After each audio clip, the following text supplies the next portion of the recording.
Okey, baik. Assalamualaikum dan juga selamat sejahtera. Nama saya Mustafa Kan. Saya daripada Persatuan Hak Masyarakat Malaysia. Okey, tujuan video ni saya nak pihak sana dah kena tangkap pada 19 hari bulan 8. Dia kena didakwa semalam di mahkamah.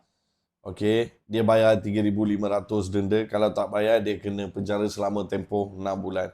Okey, yang pertama saya nak mengucapkan tahniah kepada pihak penguat kuasa yang terlibat dan juga membawa keadilan. Okey, terima kasih sangat-sangat saya mengucapkan terima kasih. Dan yang kedua, saya nak bagi tahu dekat masyarakat, jangan mudah terpedaya dengan siapa-siapa. Siasat dulu, tengok dulu. Kalau seseorang tu dia buat video, dia jerit, satu hari kononnya dia boleh buat 10 video, cakap macam-macam. Sebenarnya benda yang negatif yang cepat viral.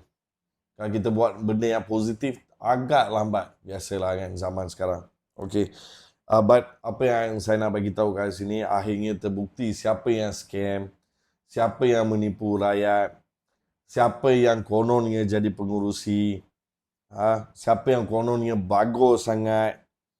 Itulah. Lain kali sebelum buat sesuatu, fikir dahulu dan buat. Jangan main cakap, jangan main tembak, jangan main jerit, jangan main tunjuk hero. Jangan fikir negara ni tak ada undang-undang. Jangan fikir semua orang bodoh. You main tembak semua orang.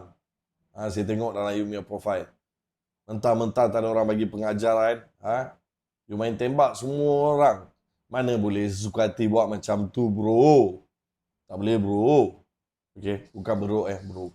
Okay.